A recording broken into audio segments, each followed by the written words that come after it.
Welcome to TCHL 834 Curriculum Development. In this module, we're going to really dig into what do we really know about tech integration and how does this affect curriculum development. This is our first kind of jump into the textbook, so we're going to read the intro in Chapter 1. So during this video, I just kind of want to detail some of the key points I want you to really pull out of those chapters as you read them, and this is going to come into play as you do the assignment within this module. You're going to really want to consider these ideas. And so the main focus of this textbook, and the reason I chose it, is because it's really focused on designing instruction for authentic engagement. And how do we use technology as a tool to help us achieve that authentic engagement? I think this is important for us, especially as tech integration specialists, as library media specialists. Our schools are going to come to us as experts in technology, and their first question is going to be, what tool should I use to achieve this lesson, or what tool is a good tool if I'm teaching this topic? And what we really want to look at is not the tool first, but the learning outcome or the learning goal first. And I think this textbook lays this out perfectly for us and also gives us a really good tool for measuring that. And so we're going to first look at, what is authentic engagement? What does that look like? What does it look like in schools? And then look at some pretty basic instructional strategies moving forward that we're going to want to consider as we look at developing lessons, developing curriculum with technology tools. So let's look at what authentic engagement is. I think this is interesting.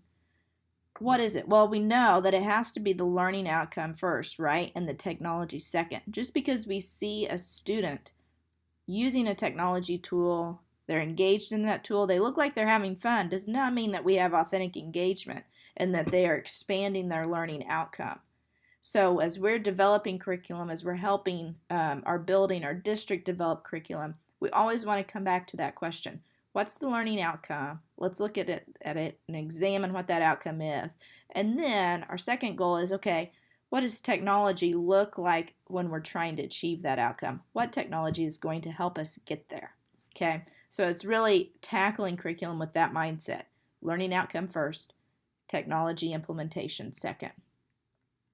So as we look at that, let's think first about how our students currently engaged with technology in our schools. I think this is a great research project to look at, to really examine what are students doing, or what do students want to do to be engaged.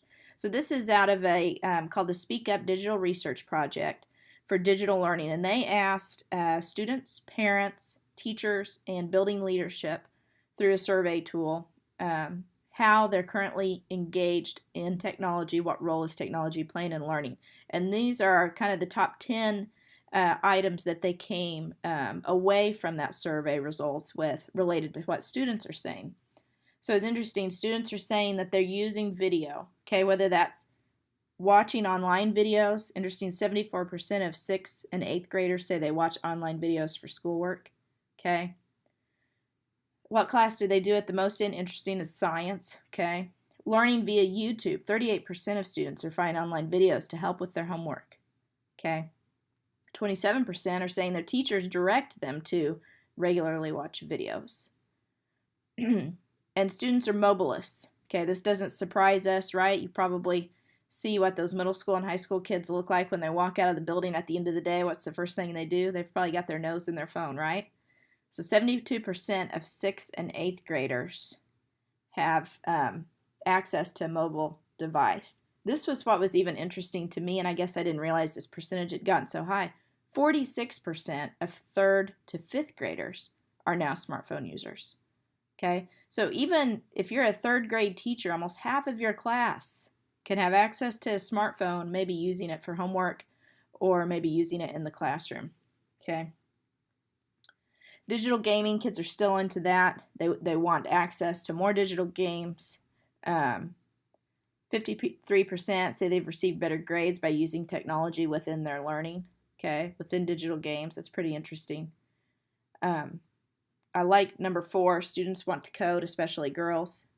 I don't know if your schools teach a lot of coding, but this is something that's really growing in a way to really get kids engaged in learning. tweeting, okay? We also sometimes we think about Twitter for adults, but 47% of 9th and 12th graders say they're using Twitter now. 4 times more than we had in 2011, when only 11% were tweeting. And then taking their learning mobile. And this gets back to that really high percentage of kids. 86% at the high school level have a smartphone, 72% at middle school, 46% of 3rd to 5th graders have access to a smartphone. They want access to information from their class on those mobile devices. And they're even using those mobile devices to do things like take photos of class assignments or textbooks, 39% are. Looking up information for class, 50%. Okay? 76% of students think every student should have access to mobile device during the school day to support learning. Okay? And so this is just really good to kind of see where students are sitting, okay, on where they want their engagement to come from. Now let's take a look at what building administrators are saying about the role, primary benefits of technology, because this is going to really hit at what we're studying this semester. So 80% of principals reported that increase in student engagement in school and learning is the primary benefit of using digital technology in their classroom. Okay, that's the highest benefit, is increase in student engagement. Now what's interesting is traditionally we haven't had a good way of measuring, are students really engaged? Is their engagement increasing because of the technology? You know, by observing and looking at it, we say, hey, yeah, they seem to be more involved. They're paying attention more. They seem to be enjoying their learning more. But the big question is, how is it affecting those learner outcomes? And so this, and my hope for you in this semester, is that 80% of principals out there feel this way. You are able to be a tool for those principals in the classroom, an asset in the building, to really be able to help them measure student engagement and then also implement technology in the classroom that's going to really increase student engagement. Not just by observing it, but by having some data saying, hey, this increased this learner outcome because students were more engaged by using this tool. So just kind of give you a little idea of the growth in technology use of digital content in the past 3 years. I thought this was interesting, and this is looking at from a teacher perspective now, okay? So you've got the blue line is 2012, green 2015. So we're really looking at how teacher use has increased, okay? Let's take a look at videos found online. Kind of gets back to what those students were saying about using YouTube or online videos. Right now we have 68% of teachers reporting that they're using that in their classroom, compared to 47% in 2012. That's a significant jump, okay? Looking at games, 48% are using games. You know, we start to get a little less there as we get into things like simulations, online curriculum, online textbooks. And the important thing to think about here is as we look at this information and these increases that we see in teacher use, how are we measuring learner outcomes by using these tools? Okay, that's what we really want to focus on. So what is false engagement? Okay, it's really easy to fall into the pitfalls of using technology to use the tool and not really focused on the learner outcome. And I have to be honest with you, when I started teaching, I was into technology tools. I always have been. I was raised by a techie. I love technology. I'm a tech nerd, okay? So when I started teaching, I really didn't necessarily focus on the learner goals as much as I focused on the tools I was using in my classroom. And what that did is I felt like I really had a lot of false engagement. The kids were enjoying the learning. They were involved in what we were doing in the classroom, but I really wasn't impacting my learner goals significantly by using the technology. Now, I love this quote from the textbook where it talks about the observational assumption is that because the student is actively using a technology tool, he or she is engaged in learning, when in reality, the student may not be meeting the desired learning goals. And so what we can do to really avoid these pitfalls of using the tool to use the tool is having a very practical and measurable framework, and that's what the textbook is going to give us. It's called the Triple E framework, and so it really allows us to evaluate a lesson or a curriculum, okay, when using digital tools to look at engagement in learning goals, the enhancement of learning goals, and the extension of learning goals. And this is important for us as we are doing curriculum development and as your role as the tech specialist, whether you're a library media specialist or a tech integration specialist. How are you helping in that curriculum development process to ensure that technology is integrated in an effective, successful way for students to reach those learner outcomes? And so this is going to be a really good tool for you to do that, to evaluate curriculum and evaluate lessons, to look at these three things: engagement, enhancement, and extension of learner goals. So we're going to really dig into this Triple E framework as we work through the semester. Some of the strategies that they discussed are probably pretty familiar for you if you've already completed some EdTech courses in your program. But I think these are important for us to just review quickly as we think about instructional strategies, because this also is going to help us as we think about curriculum development. What does good curriculum have in place? Well, we know it has very clear and identified learning objectives, okay? Very clear and identified student needs, whether that is what is their prior knowledge, skill level, pre-assessment, any accommodations that they need, right? We know that's important. Choosing the methods around the technology tools. So we're going to get into that a little bit more here in a minute. And just having these rich and authentic context around the use of technology, really creating some real life context for these kids when they're implementing technology. And then providing opportunities for problem solving, inquiry, and analysis. What we find when we see that learner outcomes are really impacted by technology, it's not when technology is used for rote practice or for quizzes or things like that. It's really, learner outcomes are improved when we see technology used in ways where students are solving a real life problem, where they're reflecting, where they're going through some scaffolding of learning and building on skills and then applying those skills. And so that's really important as we think about curriculum development. So let's look at these three primary instructional strategies. Engagement, okay? You're probably tired of hearing about engagement at this point because that's what we're talking about in this module. But student engagement is important, okay? And it doesn't always lead to improved learning outcomes. So we really have to measure that. So how do we ensure that the tool helps students focus on the learning outcome or the goal and not just busy doing what looks like learning, okay? So this gets back to that idea of context. So are students engaged in thinking, reflecting, and effortful mental activity?